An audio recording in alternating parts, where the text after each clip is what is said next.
Hello, I'd like to welcome everyone to another episode of Heart to Heart with Bree. Tonight's topic is a mouthful, a conversation about aging, life transitions, and the erosion of self esteem.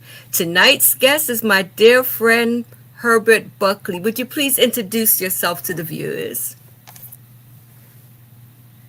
Good night, good evening. I'm Herbert, born and raised in Port Antonio, Jamaica. Been unfortunately been away from the island for a long time. I've been doing a little bit of traveling, and I've worked in the United States for what almost 30 something years. So yeah, but I'm one of those folks who has I've hit that transition. I've had to transition as we all do. And it's been an interesting journey, very interesting journey. But hope I can share some of my experiences, and we take it from there. Bree, thanks for inviting me on. I appreciate it, man. Oh, no problem. I tell you, I'm looking forward to this conversation. As I was putting it together, I thought back to I'm like I've known Bertie since I was a child, and I'm like here we are talking about aging because Yeah, it seems like yeah. only yesterday we were neighbors, right? And going to Titchfield High School, and it's like man, time has flown by. It's Time waits for crazy. nobody. I'm sure everybody has heard that saying. It's true So because I don't know, like Aunt Zip just came to mind. Remember Aunt Zip?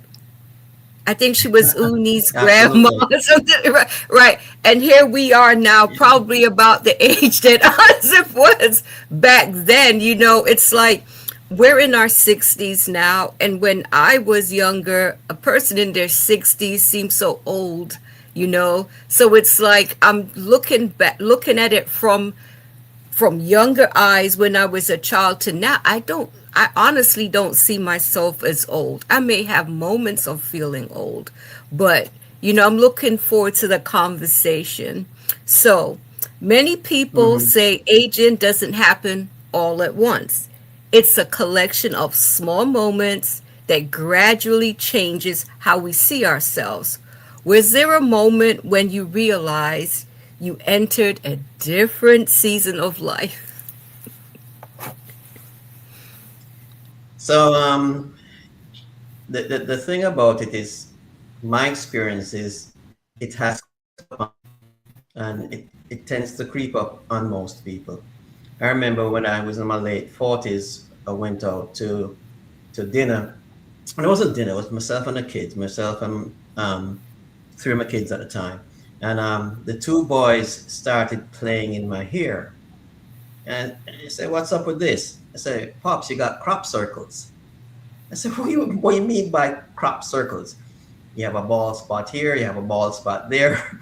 So, you know, I didn't realize it, but it started creeping up on me from when I was, my late 40s.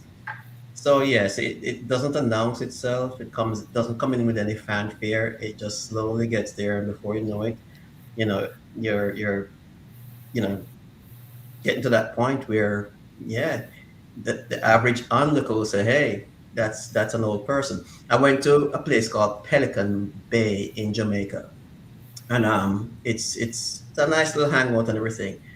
And when the young fella looked at me and said, "Hey, uncle, I can help you with that," I said, "So, I mean, because I wasn't feeling the uncle thing, to be honest with you, No, you I know." think it's I But think it's disrespectful to me. I, I'd like to welcome Mikey. Go, Mikey. Thank you so much for yeah, tuning yeah. in. I I mean, remember. I, Go ahead. Go ahead.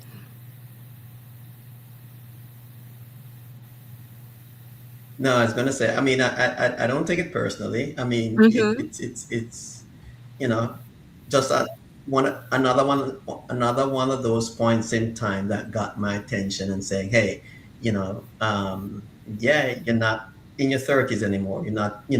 in your 20s anymore. It's getting there. I remember starting a job and there were a couple guys and they to me they looked like they were older than me and they referred Right. to me as mama or something like that. I remember giving them both a dirty look like we're not even going there, because it's like, how dare you? I'd like to welcome Marcia Harris. Thank you so much for tuning in. Yeah, it's like, how dare you? It's like, you're not young enough to be my son. So let's not even go Yeah. there. Like, I'm not going to call you daddy. Like, I remember Vincent Gordon years ago sharing on Facebook that he went to the gas station and the gas station attendant was calling him daddy. And it was like, Hmm. he didn't know how to take that. Personally, I just think I find it disrespectful.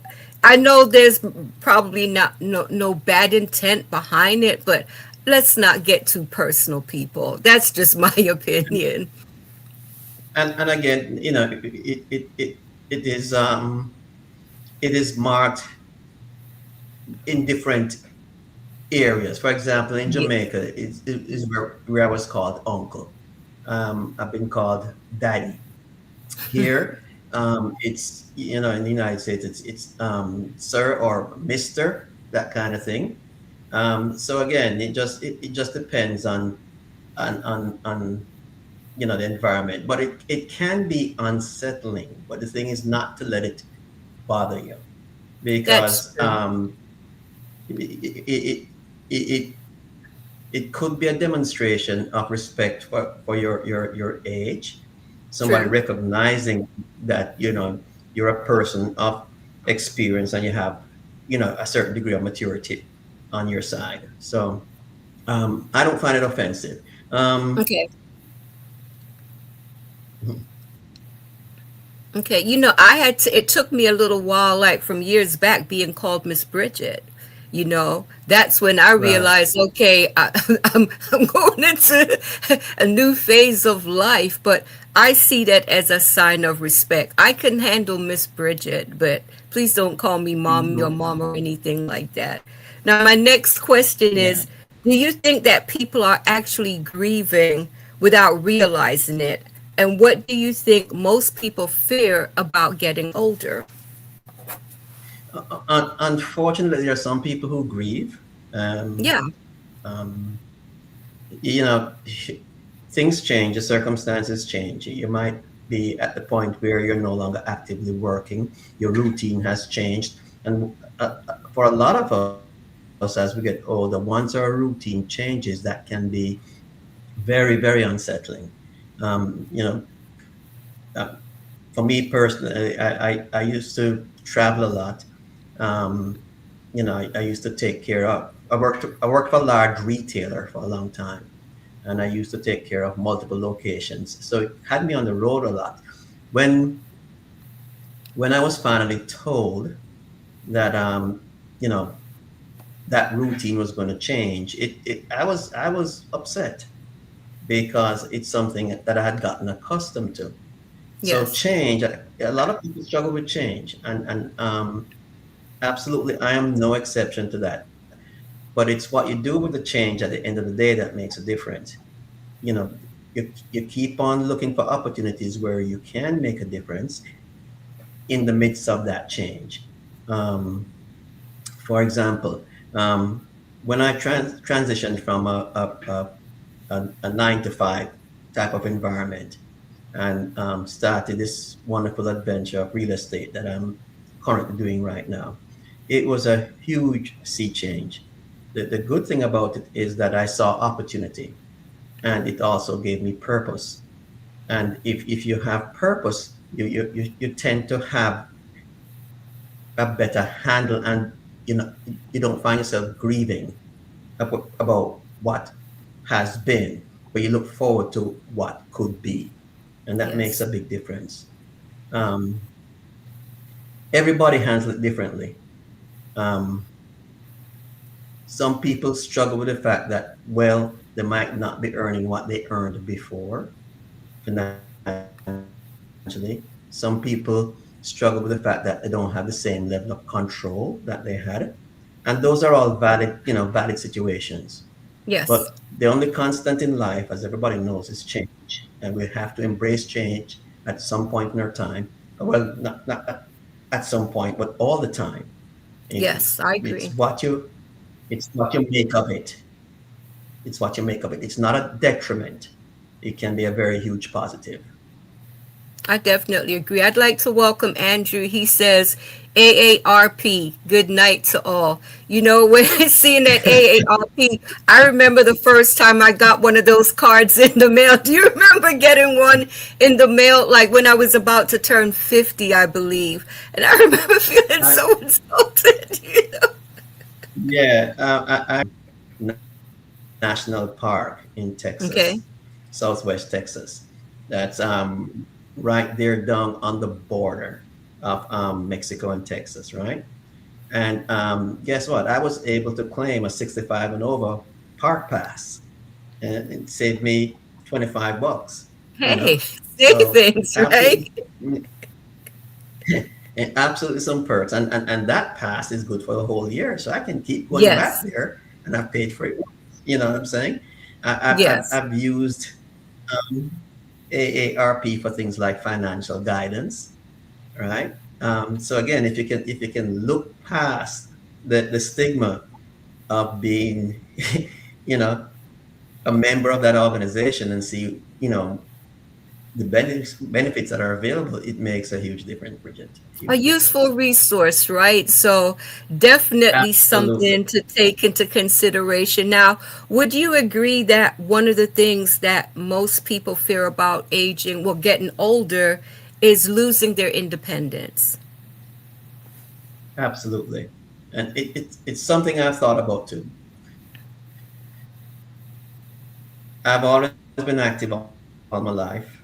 Um, so it's very hard to see myself not being able to do what I've always done. But it's coming. Now my goal is to remain as active as possible for as long as possible. And you take steps to change your lifestyle, that will hopefully help you, get through that process of aging. No need to fear it. Loss of control is the biggest thing. That wonderful little saying that my father used to have, once a man, twice a child. But it is real. But it is real. So earlier this year, I got sick, and I had to have a little bit of emergency surgery. So suddenly I had to learn to be depending on somebody else. And that was very, very different. That was an eye opener. And these little things that might happen along the way that will help you prepare for what's to come. Most people probably don't fear death, especially those folks who, are spiritual. Those folks who believe in salvation. They probably don't fear death. What most people fear is loss of control, right? Being that child again, and how to allow others to do for you. That's probably the biggest challenge that we have to learn to embrace. That And it's not it's optional. not easy. My mother's husband, it's been almost 2 years. Hmm. He had a stroke, and he's still wheelchair bound. He's dependent on my mom and caregivers, and I know that's not been an easy transition for him because he's used to being active, getting out there and doing things. Now he's not able to do anything for himself, and I know for my mom, you know I remember a few years ago when COVID was around and she wanted to go to Jamaica and we didn't want her to go because of COVID. And you can't tell my mother what to do, but it's like I was just letting her know I am just Hmm. concerned about your well being. I'm not trying to tell you what to do. I know that you're independent, you know what you're doing, you know what you want to do. But it's like I realized I try to be very Hmm. careful when I try to give my opinion, which it's just that, my opinion to my mother. No, it's not carved in stone, but I do care about her well being, but I also understand that she does not want to be dependent on anyone. And I know it has to be Hmm. challenging to see her husband now in a situation where, it just reminds you of your mortality and just remind you that in the blink of an eye, how your life can change.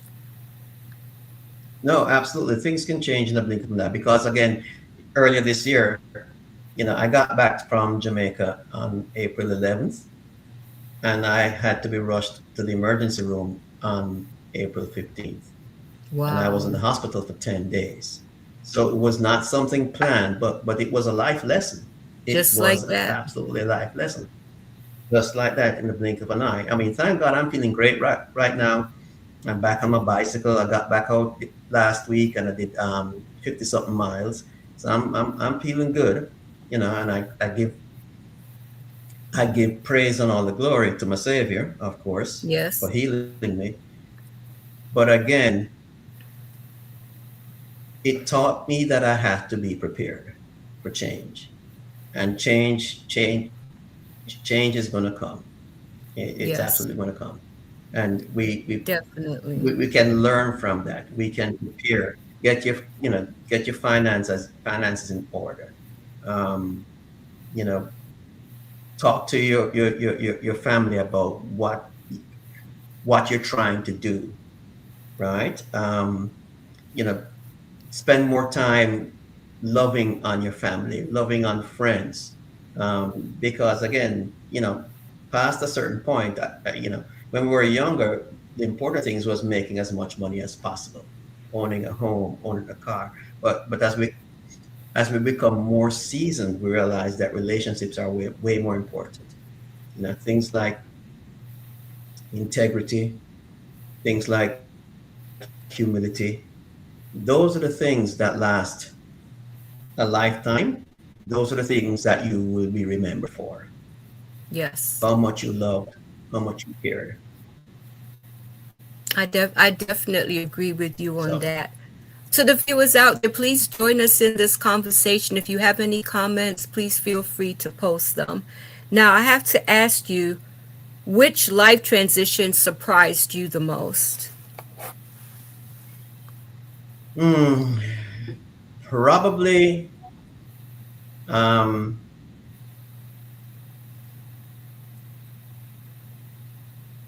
marriage would probably be one of the biggest one.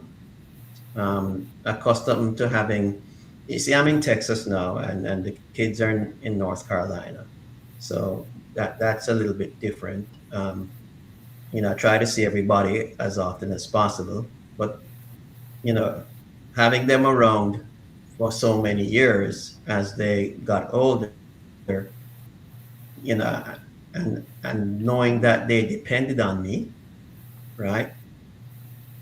Um, that was important because as you get older, it's almost like we're no longer significant because these these children that we spent our lifetime, you know, taking care of and seeing them into adulthood, they suddenly don't need us. And it might be painful when you don't hear from them as often as you used to, or it might be painful when, you know, on occasions when you have a conversation with them and and they don't seem to understand or care to understand what you're saying. It's because, you know, they're now adults. True. They're now in the driver's seat of their own life. And we can no longer, exercise authority over them. The best we can do is pray for them. I True. mean, and the Bible tells you point blank, um, we, we we are only in charge of them for a prescribed amount of time. Ultimately, they're responsive to our Father, everybody's Father, right? Over time, we have to, guess what? Give up that role. Okay, the most we can do is be there for them and talk to them. You know, if they choose to listen, because if they're not listening, guess what? You know, it's falling on deaf ears. So the role changes. So that was one big transition, and then the second big transition for me, the first big transition, again, losing, I guess, that responsibility with the kids and my family. The second transition is when I lost my wife in 2022. That was huge because that changed everything. But suddenly I was alone again, and that was another abrupt reminder of how things can change. Um, but got to go on, right? Got to keep moving. Um, and the best way to keep moving, in my experience, is find something that you really care about. Find people that you really care about, and Yes. that's where your energy goes. Those folks who you really care about, those things, those purposes, and not so much things. Not talking about a car or a house, but those purposes that you feel passionate about. That's what's going to sustain you and allow you to transition and recreate and reinvent yourself. That's very solid advice. What you said about talking to your children, it brought back how, when my son Demetrius was younger and he would have asthma attacks, I was in control, so I could give him Mm-hmm. the breathing treatments. I could make sure he had his inhaler and that sort of thing. But as he got older, when you're young, many young people think that they're invincible. And I remember I would get very angry and upset with him because he was a smoker. And I would always Mm-hmm. yell at him like, "How in the world why would you smoke and you have asthma?" And I remember I know he would get frustrated with me. I remember sometimes hearing him coughing, and how as asthmatics they have a cough, that you just know it. So it's like when I thought he would be struggling, I would, "Hey, are you okay?"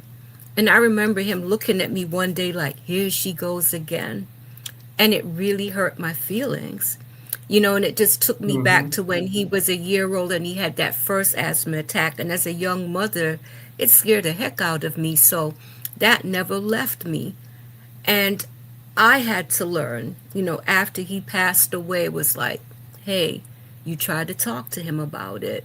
I remember my daughter saying to me, because I saw the cigarette ash in her car, and I remember saying, "That damn Demetrius in his smoking." And she said to me, I'll never forget it.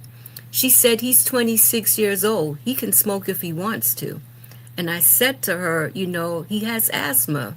And after he passed away, I remember her saying, "Mom, now I understand why you would chastise him about smoking so much." So for the younger people, I would just like to say that your parents love and care about you. So sometimes you may not want to hear what they have to say, but we've also Mm-hmm. lived a little more life than you have. We've had experiences that you may not know about, that we want to see you avoid some of these pitfalls we may have had in life. So I would like to say that sometimes, older people do have some wisdom from life experience. And, if you have someone that loves you and cares about you enough to give you some advice, take the time to listen to it, because down the road, I promise you, you will definitely come to appreciate it. And I'm glad you brought that point up. And it is hard when you try to have these conversations with your children. It's like, well, I'm an adult now. And I remember being like that with my own mother. So it's like you think I'm a certain age, Right. I know everything now. But you're just beginning. You're so clueless on so many things, the folly of youth, So, yeah, definitely. Yeah. And, you Right. bringing up losing your Bridget, there wife. seems to be a little. Okay, I can hear you just fine. Can you hear me? Yeah, yeah. It just there seems to be a little bit trouble with the broadcast. I mean, I can hear you, but Okay, and I hear you just fine. I hear you. Like a it seems couple like times you I'm not sure kind what's of going on. clicked out. Yeah, it could be the weather. It But could be the the weather.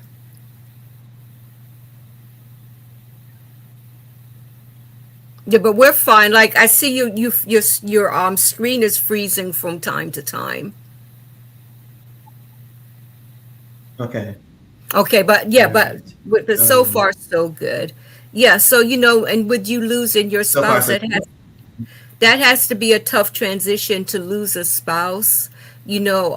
I went through a divorce, so in a way, I think you can compare that to a death, but it's not. I mean, for you, I'm sure you loved your wife and you miss her. I am glad that I got divorced, but it is a transition just the same. You're used to being around someone else on a regular basis, and then when you have to start facing life alone, it is definitely a transition. But you gave some really good advice, which I hope the viewers will keep in mind. Now, I have to ask you, why do transitions affect our confidence so thank you. deeply? So I mean, when you compare the different stages of life, for example, when you're, you're in the throes of making life, you know, and getting that house and getting that next promotion. When you achieve some of these milestones, they tend to be confidence boosters. Situation where Yes. you no longer, you know, have all those things happening in your life. So yes, it can affect your confidence. You know, but again, that's where purpose comes in. When you start doing something that you enjoy, you might not be in a position any longer where you are, closing that $1 million deal. But now suddenly you're simply having a conversation with somebody who needs a listening ear. Um, Volunteerism, very important. Yes. You know, um, at this point in time, when you're, approaching retirement, retiring, or uh, um, or in the full throes of being a mature individual, right? I didn't say old, I said a mature individual, right? This Thank is you. when you might have a little bit more discretionary time. Give something back, whether it's at church, whether it's with some organization. I had a friend of mine, he used to volunteer with Habitat for Humanity. And I mean, at 72, he'd be getting up on roofs and putting shingles on, but he enjoyed it. As a matter of fact, he got me, when I was in my late 50s, he got me involved, and I did it for a number of years with him, right? So purpose is very important. One of the things my mom used to say to me is that don't you ever, ever get ripe, because after ripe is root. Stay green, don't Yes. rust out, right? At the time when she used to say all these things, I did not know, but now at my age, it makes perfect sense. There's something to be said about remaining involved in your community. There's something to be said about helping others. There's something to be said about being willing to give a listening ear. Yeah. Definitely, definitely. Those are really excellent points, and I think it is important to have that sense of purpose. I think back to when my all my children had moved out, becoming an empty nester, how I took that so hard because I missed my children so much. My whole life had been about taking care of my children. And that was definitely a very hard transition for me. And I think it was when they had all moved away and called to college. And, I realized then how much I did not want to be married. Realized then because it was just my spouse and I. And I think a lot of people, they will discover during that time, whether their marriage is good or bad once they have to face each other when the kids are no longer there and they no longer have the distraction of the children being there. And I remember a friend of mine telling me years ago, because she could tell that everything was about my children, and she said, that your husband should come first. And I remember telling her, not in my world, I'm sorry, but I don't see him that way, but Mhm. it was, but once the children were out of the home, she was right, because the marriage didn't last much longer after that, and that, like I said, I know for a lot of mothers, it is hard when the children move on.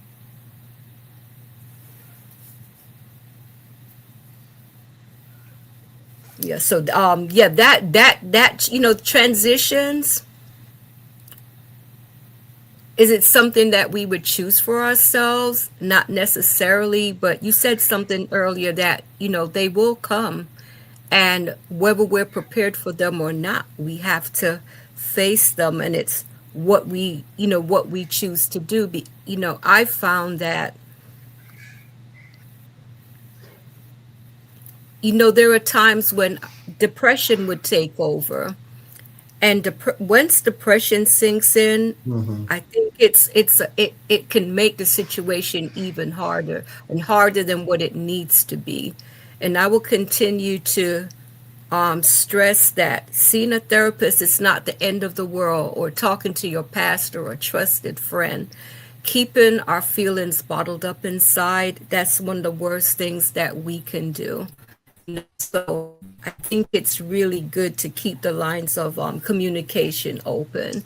So I'd like to Yeah, move on to the next question. Did anything, we have a lot of freeze frame going on. are you, I see you freezing from time to time, but on my end, everything seems to be okay. I don't know what's happening because I'm still Right. hearing you. Um, okay. I don't know what's going on either. Um, Are okay. you So, plugged into your modem? oh yeah. Well, no.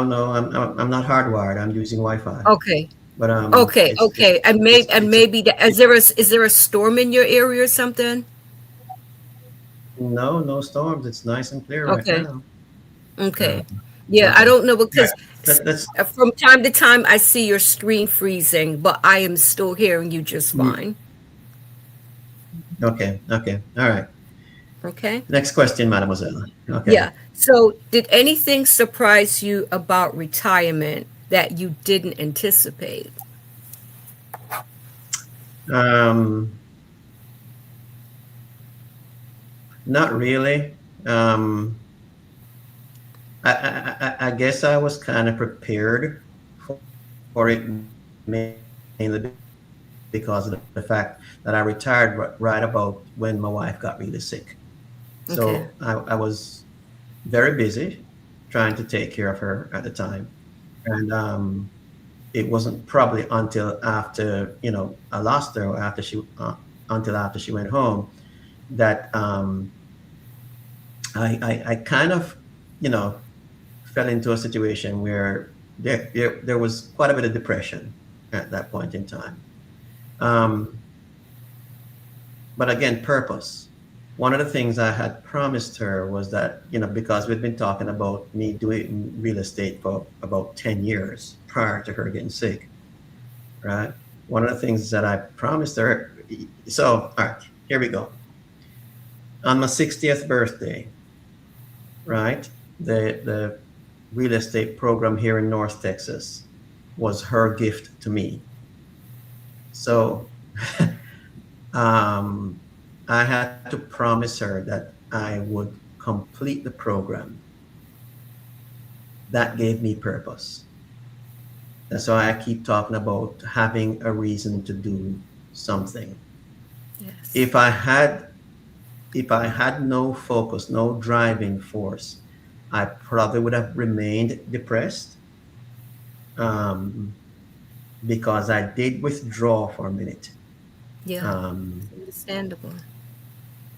and at that point in time, too, a lot of people have a hard time talking to you because it seems as if they fear they might say the wrong thing. And that was hard because I was accustomed to having lots of folks around me. I used to be my 9 to 5 had me in a 1.2 million square foot building with 817 associates and a staff of 9 people, right? So I was accustomed to having people around me. I was accustomed to having people coming to me and say, "Hey, Herbert, we need help with this," or "Herbert, this or that." And suddenly there was nobody. After the funeral, the kids had to go back to their lives, right? The in-laws had to go back to their lives, and suddenly, you know, we kind of mentioned significance. I felt no significance whatsoever. But the promise that I made to her is what made the difference. Completing the program, that was a promise that I kept, and again, it kept me focused. So I didn't have a lot of surprises because at the time I was too deep in depression. You know, so my advice to anybody is don't, if you find yourself with that much time on your hands, right? Get involved, stay engaged as best as possible. We talked about spirituality earlier on. You know, having a good church family around you makes a difference. Yes. Having family who are willing to listen makes a difference, especially if you have, multiple things going on at one time. Having somebody who you can talk to makes a difference. Having purpose makes a difference. There's a book out there by a preacher from California. It talks about the purpose-driven life, Yes, I've read and that I'd book. recommend it to anybody. It's a great book. It's a You've great read book. that I've book. read it. Excellent book. Hmm. Right, Yeah, right. it's a really Because good book. Yeah. without purpose, we just tend to wander around aimlessly, without any direction. Purpose is important, ladies and gentlemen. Very important. It's very important, and that's one of the reasons why I do my podcast. It was a part Mm-hmm. of my life transition. I realized that I needed to heal, and I was tired of being depressed. Depression had taken a serious hold of Mm-hmm. my life. And, doing this podcast, and it's been almost 4 years, it's given me a sense of purpose. Mm. And it's made all the difference in my life. I mean, I have a very busy work schedule. Sometimes I'm tired, but you know what? I still push through because this podcast means a great deal to me, and having that Mm-hmm. sense of purpose is everything. I don't have time to be It depressed, to be is. honest with you, because it's like I am so busy coming up with topics and, you know, reaching out to guests, coming up with questions and all of that. But it's a good thing. And I would definitely recommend that to the viewers. That sense of purpose is a great deal, and it can be a wonderful distraction from depression, because once you get in the clutches of depression, it is really hard to get out of it. So yes, It the is sense very, of very purpose. hard, very, very hard to dig out.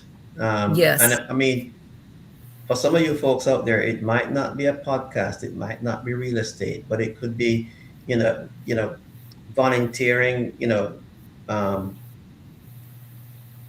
helping your neighbor, fix a chair. It might be going down to the school and reading in for first and second grade kids. It might be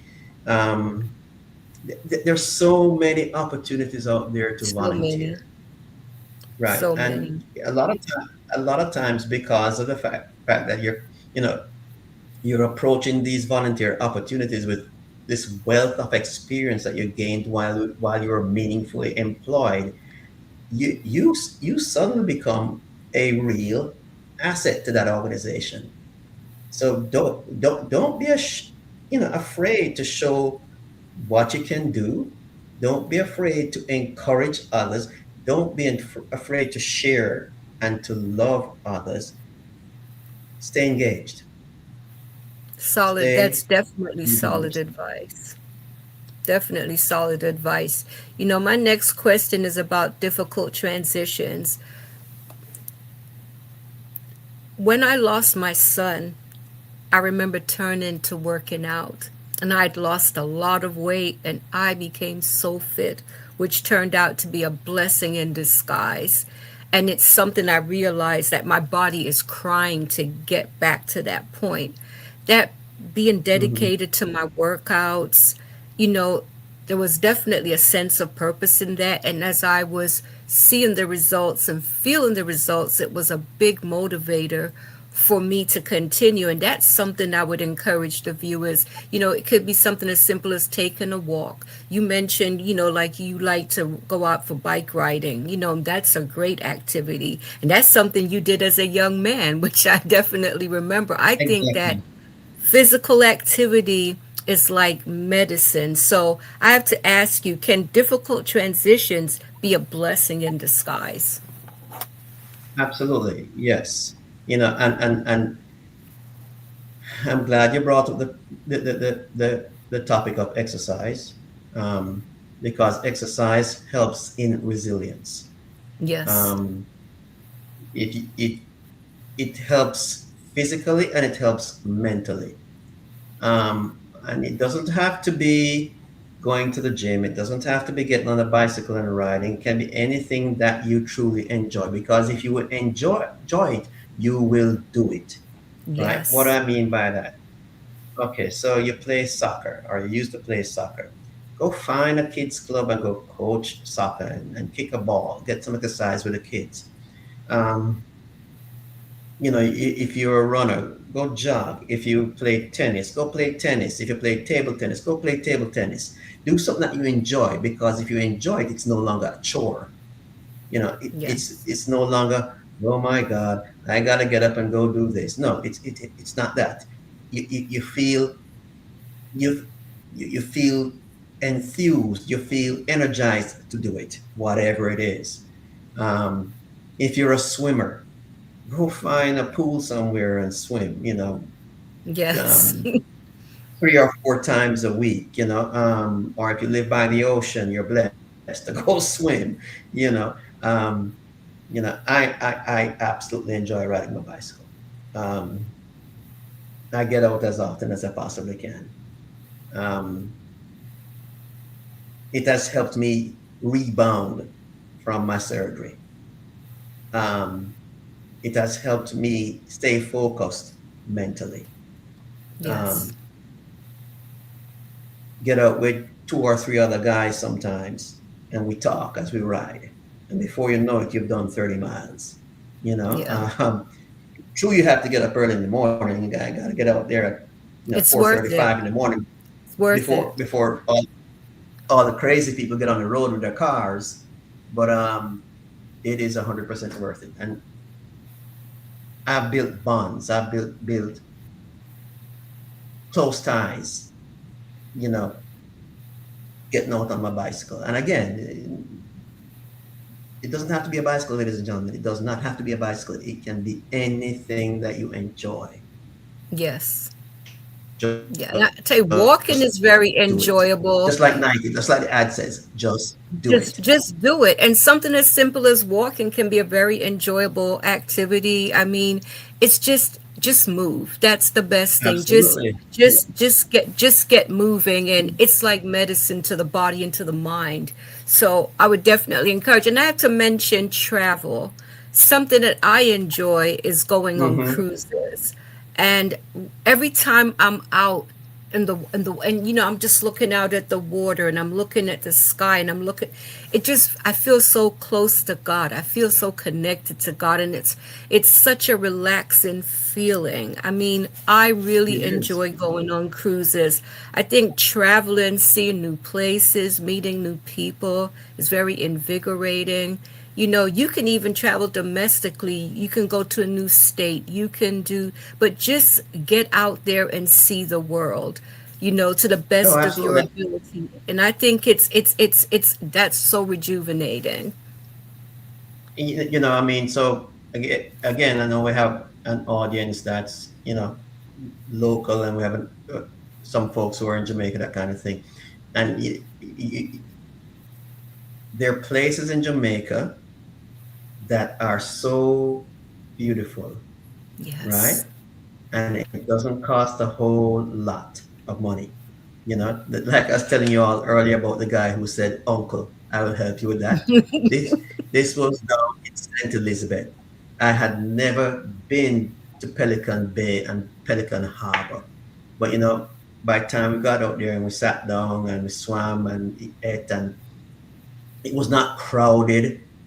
You know, that same experience you talked about when you were cruising and you look up on the sky. You're in Jamaica now. I mean, 144 square feet. It's not square miles. It's not a huge island, but there are places. Even when I was down in Jamaica for the reunion, for the 240th reunion, just going behind battery and sitting on back there and just watching the ocean.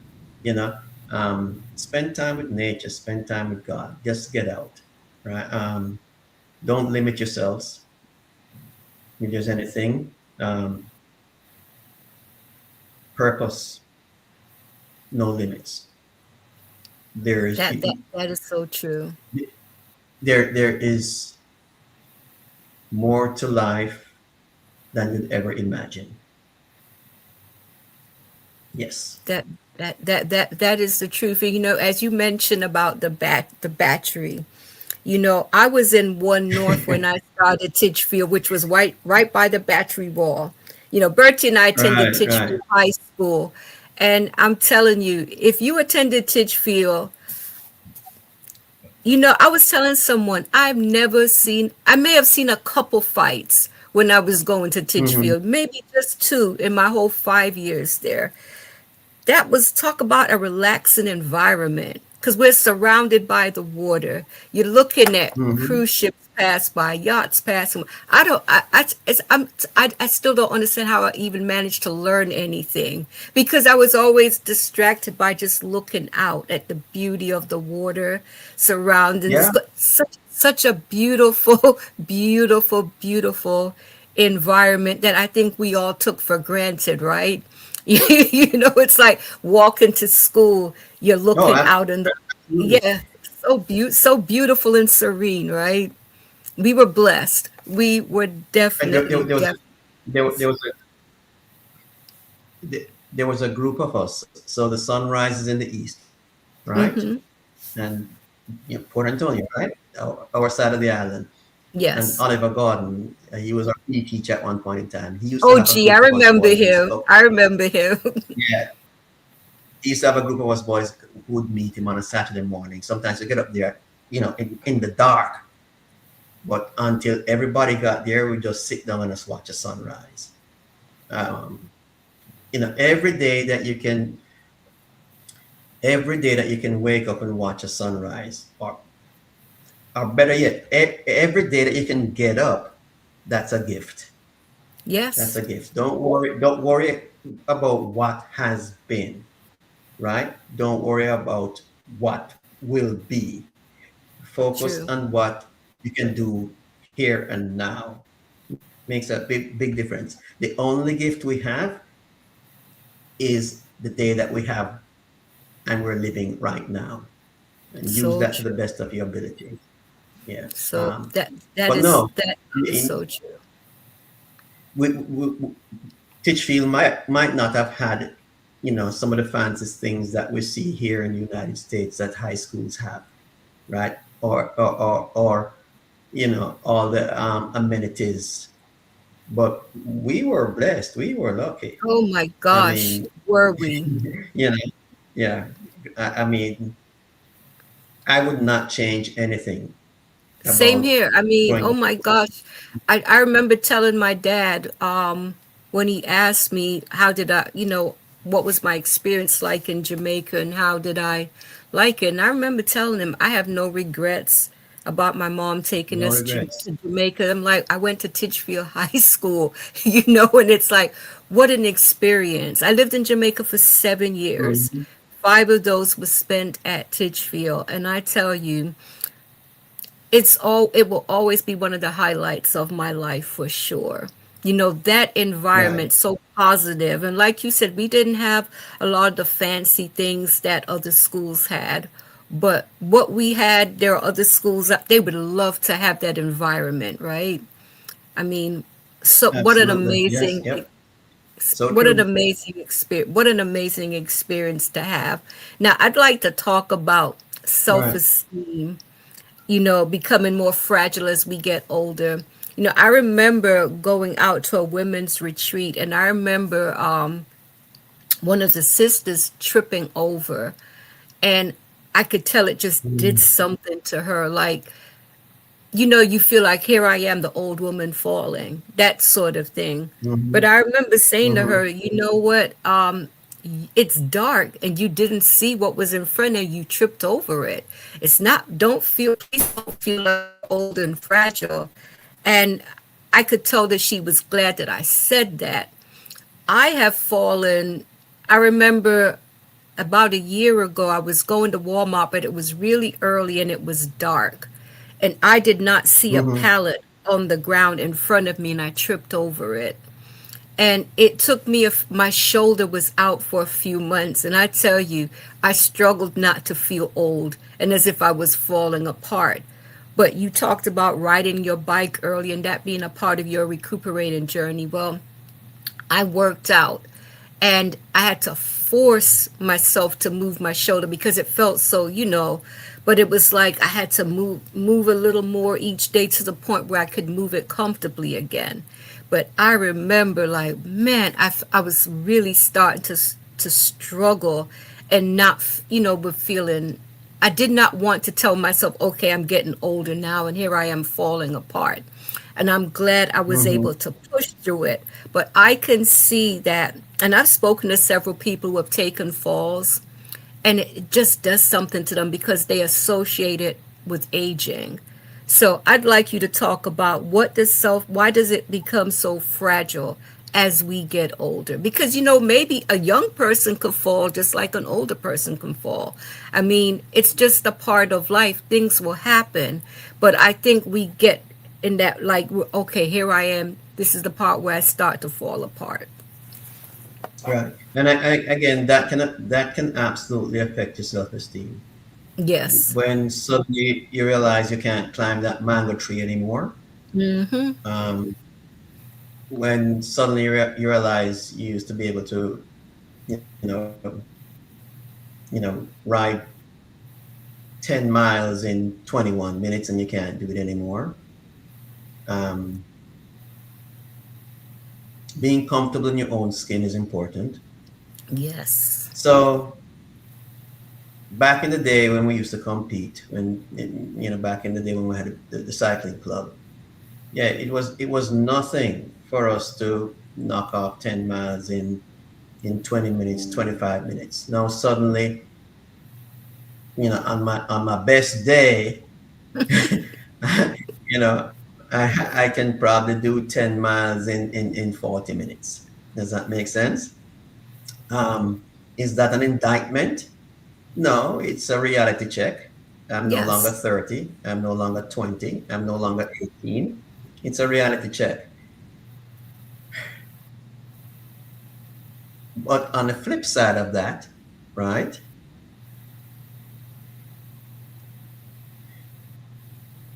I can have more time to actually get out and ride my bicycle.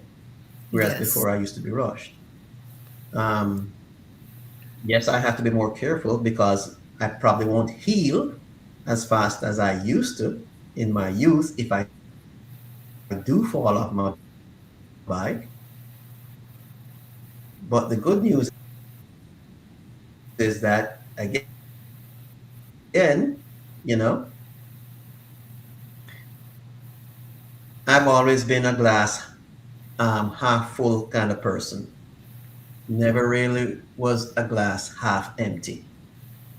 And not saying that everybody's that way, but how you view things does make a difference. Yes. Um,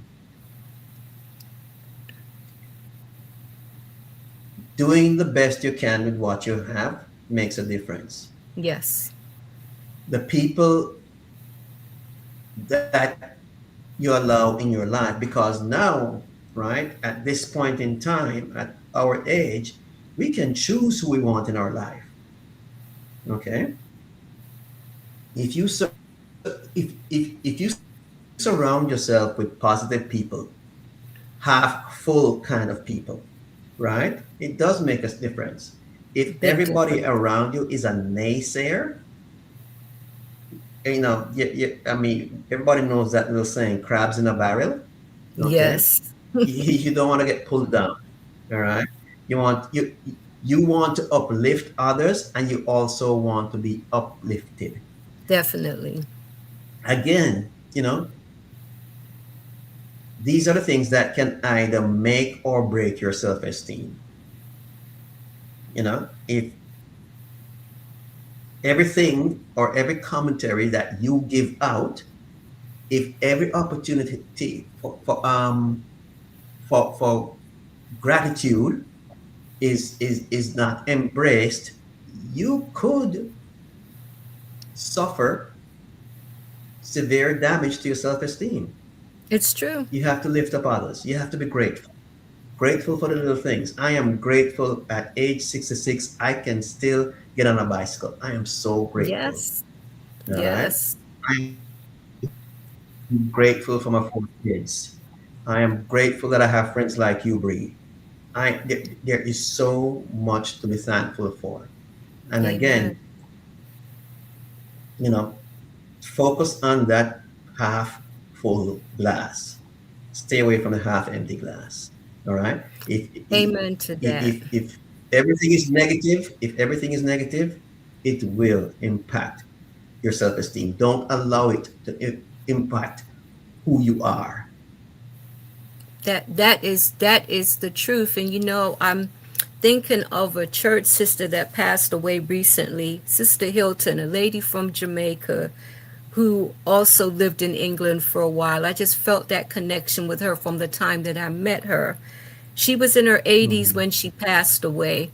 But when I met her, she must have been maybe around 72, 73. She was so fit.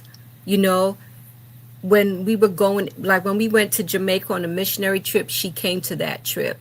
She was very inspirational, but she was fun to be around. And I say to myself, as I age, I want to be like Sister Hilton. She carried herself with pride, but a very loving and kind person. I really enjoyed spending time with her. I enjoyed having conversations with her. A very positive individual. So I like how you mentioned the glass being half full. I like how you mentioned, like, negativity is just not something that you can thrive on.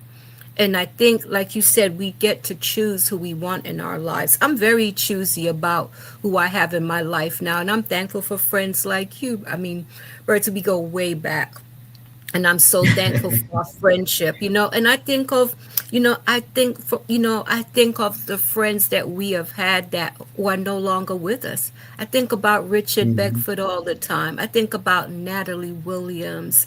I think about, Carolyn Wright. I think about Chappie, who passed away recently, and it's like we've known some really good people, and it's like, to still be here, you want to make a difference, because I'm like, you know what, these friends that I have lost, I still think of them and they still mean something to me, because of who they were. And I think we have to remain positive in this life and try to, bring light to other people instead of negativity and darkness. Because I think we all have the ability to encourage others on this journey. And, which is leading to my next question, which it's sad that it's even a question, but it's a reality. Why do so many older people feel invisible? It's like, Mm. I can tell you sometimes I talk to my children, it's like I might as well just talk to the wall. You can tell sometimes when Mm-hmm. people don't want to be bothered. And Right. there are people that you may be around, maybe they don't think you're cool enough or rich enough or whatever it is. When I experience that, then it's like I put up my own boundary line, because it's Mm-hmm. like, what, the same way that you don't need me in your life, I don't need you. Now, I'm not saying that about my children. I love my children, but I do see where it happens more and more and more, and I think that's just something that's happening to a lot of older people. So I'd like your take on that. So again, it's easy to become invisible. Very, very easy. When we withdraw from you know having a 9 to 5, when we're no longer doing that job that we've done for so many years, and that this job or occupation was our identity. Because again, think about it, right? You know, when you're in the middle of your career, right? When you're climbing that corporate ladder or you're growing your business, um, how do you introduce yourself? Hey, I'm Herbert. I'm an HR manager for X company. Or hey, I'm John, and I'm the senior development manager for this company. Or hey, I'm Michael, and I own 5 roofing companies, and that kind of thing. So a lot of times our occupation is a part of our identity. Upon retiring, a lot of times we lose that identity, and it's very easy to slip into invisibility because you're no longer carrying around that identity from your previous occupation. So true. Okay, that's a challenge. Um, let's take it to the next level. So suddenly, right, the group of people that you surrounded yourself with at work, right, are no longer using you as a resource. Or you're the individual who says, I'm not going to embrace any of this artificial intelligence stuff. So suddenly you're no longer in the know, or you're not current, right? These Yes. are all the things that can suddenly make you invisible, right? Yes. My 16-year-old grandson makes sure that I stay on top of stuff. Okay, Good. as far as Good. technology is, okay. Good. um, I have a wonderful lady in my life right now. She's a number of years younger than I am, but she makes sure that I stay on top of current stuff. It makes a difference. Again, we have a choice. We have a choice. We can withdraw and remain withdrawn, right? Or we can, again, choose our circumstances. But it So does true. take effort, all right? It Yes. does take effort. Um, and I'm not saying all this is easy. That's not what I'm saying, right? But It's not. anybody remembers this one little saying, how many bites does it take to eat an elephant? One bite at a time, right? So you got to Yeah. start somewhere. You got to promise yourself that tomorrow, right, you're going to take one step forward that will make a difference in your life, right? As it is right now. Whether that one Yes. step is going for a 1 mile walk, whether that one step is signing up for a pickleball class, whether that one step is going down to the local Salvation Army and volunteering, whether that one step is going over to Walmart and volunteering as a greeter. It doesn't matter. Do something. Find purpose. Yes. That's the bottom line. Surround yourself with like-minded people. Yes. That doesn't happen overnight because you No, want it doesn't. real people. You want fake people. All right. And there are fake people out there. Unfortunately, there are people who True. say one thing and do something else, right? So it might take a minute for you to change your circle. Okay. That's probably one of the harder things. But the bottom line is every day take one step forward, right? In pursuit, right, of not being a CEO or owning 10 companies, but in pursuit of having purpose. Yes. Having purpose is very important. That is so true. And for those who are feeling invisible, I hope that you paid attention to what Bertie said. I mean, we have to do our part, right? We have to do our part and not give in to feeling like, well, I'm not relevant anymore and I'm not, the person that's being called to do this and to do that. You know, I am glad that what you mentioned about your grandson, because I'm telling you, technology can be challenging for us as we become older. And I think it's important that we keep up with the technology to the best of our ability. I remember years ago, Oprah had mentioned that one day the computer would be just like what a phone is. And that is Mm-hmm. so true. That is so true. I mean, technology is one of my weaker areas, and for my job, and look, our phones are like I use my phone more than I use my computer now. For my job, I Absolutely. have to use technology, Yeah. and Yeah. whenever I have to learn a new skill, I always struggle not to feel like the old person that's trying to catch on. But it's like I'm so thankful for all of the technology I've been learning about because it makes my job easier, but it's a confidence boost for me. Like look at you. You were struggling in the beginning, but now you know how to do it. You told yourself that you couldn't do it, but you were able to do it.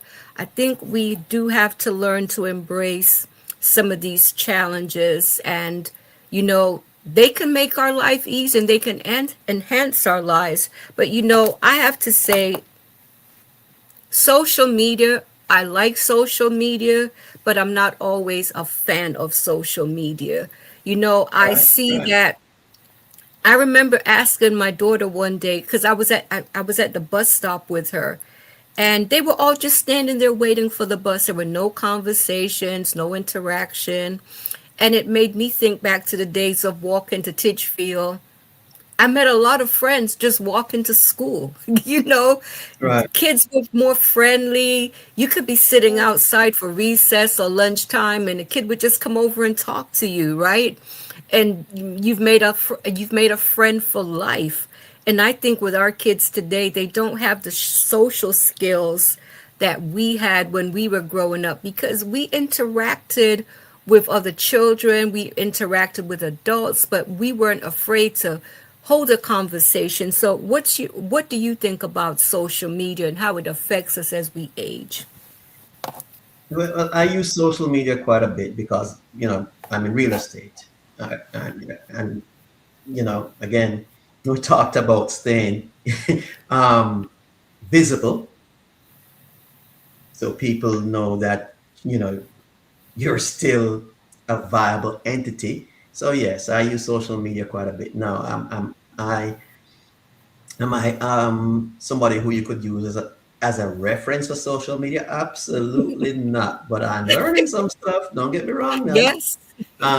But it's like anything else, right? It's like a muscle. You don't exercise, the muscle turns to flab, right? Well, the brain is the same thing. You got to exercise it. You got to embrace it. You know, challenge yourself to learn something new every day. One little thing, one simple little thing can make a difference. That's the bottom line. Um, and you're not fighting. just to stay relevant, right? It, it, being able to use your mind is a blessing. My mom had Alzheimer's, and I saw what it did to her. Um, in 3 years, I saw the changes. Um, she went from somebody who was, super engaged to at the end needing every kind of help.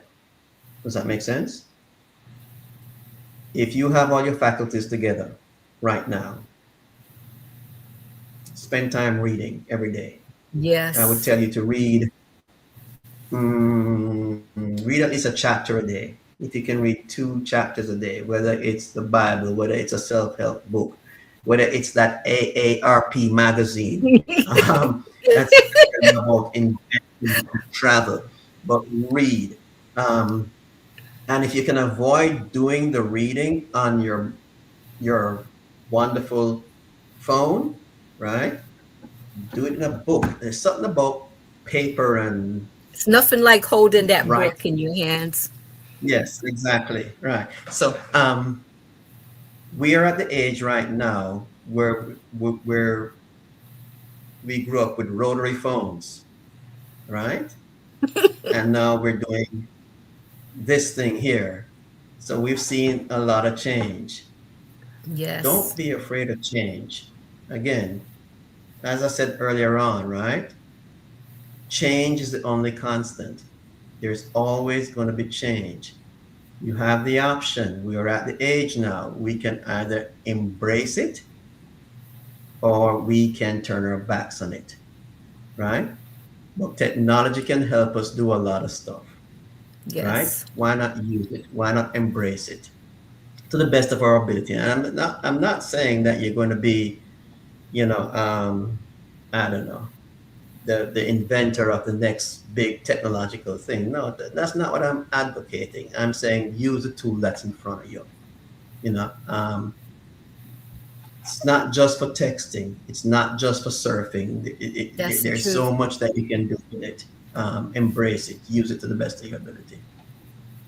And there are some really cool things about technology. I can tell you that a couple years ago, my daughter um, took me to see the Van Gogh art exhibit for my birthday, which was a Mm-hmm. wonderful birthday gift. And she she paid extra for us to do the virtual reality thing. And I'll never forget putting on this virtual reality headset and sitting, and it's like Mm-hmm. you were a part of the art, you know. And Mm-hmm. I felt like I was walking out there, but it was like it was one of the most beautiful experiences ever. And I'm like, technology can be a beautiful thing, and we shouldn't be afraid to try new things. Do it. Going on to that art exhibit, I liked how they were able to mix the modern with something that was old and Mm-hmm. beautiful, and they were able to make it even more of a beautiful experience by adding the virtual reality aspect to it. It was really, really a wonderful thing. Now I have to ask you about self-love, self-care, and counting your blessings, and how can these things help us as we go through this journey? Um, we're not talking about being narcissistic here. Right. If you can't love yourself, you can't love anybody else. That's the All truth. right. If you put people first, you will understand that you'll understand that all eyes are not on yourself. Yes, you're going to take care of your own faculties by doing the things that you need to do, right? Again, the operative word is doing. The operative word is being purposeful. The operative word is being intentional. Most of us like routines. I know I like routines. Me All too. right. Yeah. Routines give me structure, right? Um, I do a little bit of volunteering. Um, the brokerage that I am with right now, Century 21, um, they do a lot of volunteer efforts here in this area, in this market, and I've signed on for some of the volunteer efforts. Um, it allows me to meet people. To do what I do, I need to meet people. That's the bottom line. All right. Um, and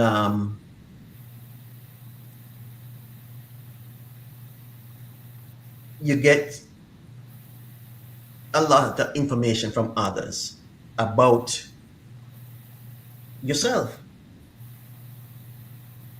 It takes away that narrow perspective that we might have when you have a deep conversation with another individual who may not know you like how you and I know each other, Bridget. Yes. Somebody who I might just have met maybe a week before, and they're saying, hey, I'm going to trust you to sell my house, or I'm going to trust you to help me buy this house. And the feedback that you get from them helps give me that sense of purpose and aids my self-esteem. Does that make sense?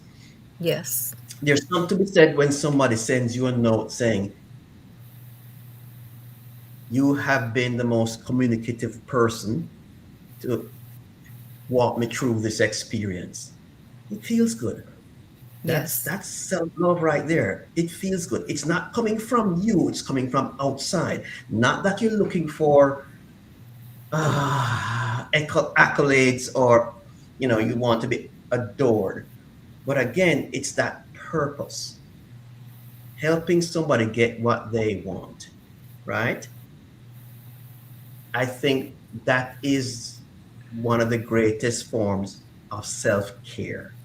All Yes. right. You get what you give. You get what you give. I'm not saying that you're giving just to get something back, but That's true. absolutely, you know, um, Newton's law of physics, right? Action and reaction are equal and opposite.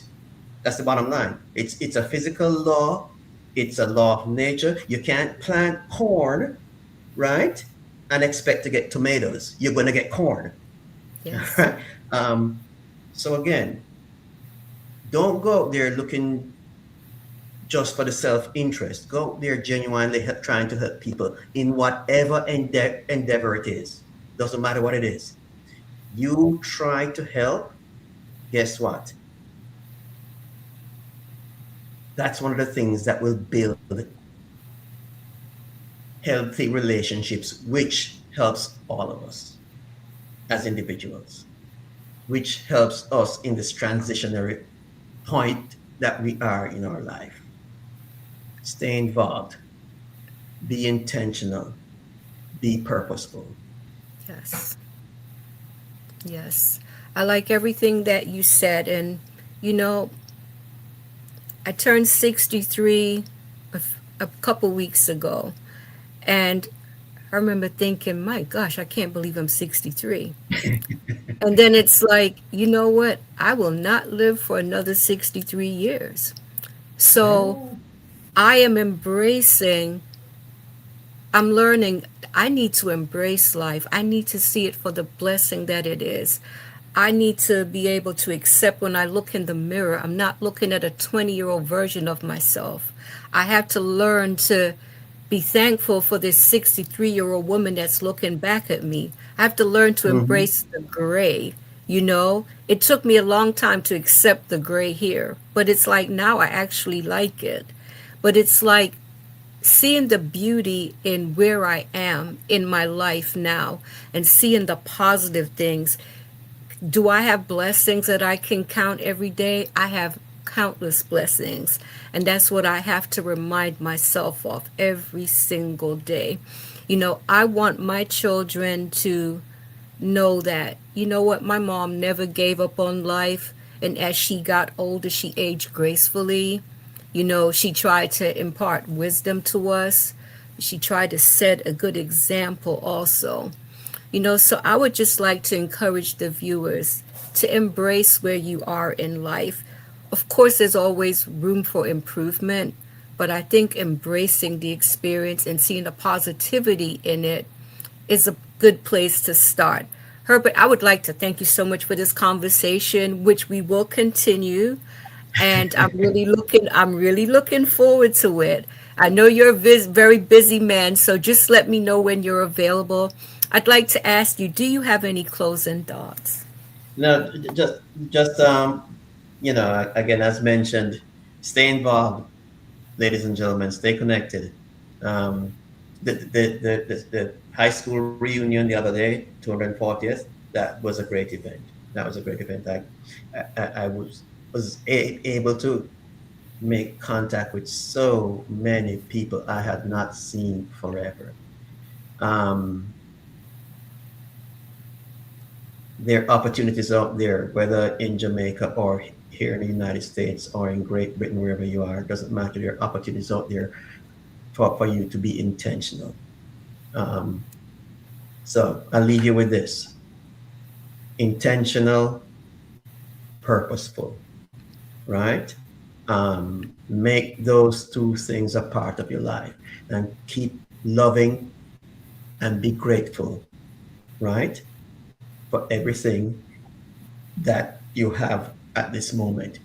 All we have is right now. All we Yes. have is right now. And with that, I'm done. Thank you. Now I just have to ask you one more thing. How important is love on this journey? Oh, it's way up there, way up there. And again, having having somebody in your corner helps. If you don't have anybody in your corner, right, go find somebody to love. And I'm not talking about sexual, Right, right. you know, Love, just love in love, general. Yes. love. I guy, you know, don't use people, love people. Yes. Right? Um, agape love is not the romantic love. It's just love. You know, um, I truly believe love is the power. It You know, is. as Bob It Marley used to say, is. one love, one heart. Let's get together and we'll feel all right. I can't sing. I forget that. I mean, but hey, you did a great job. You know what? I'm so thankful that I love my children. I love my grandchildren. I love my family and I love my friends. I didn't grow up hearing I love you. It wasn't something that we did. But I don't have a problem with telling people that I love them now because I think it's a gift and a blessing to be able to love others. And I think it's an even bigger blessing when you can receive it back in return. It's what Absolutely. keeps the world going. So we'll close on that note. And thank you once again for this conversation. I really enjoyed it. 10 Take 4. care, Thank you, Bridget. everyone. God bless. You're welcome. All right. Talk to you soon. Okay. Bye. Take care.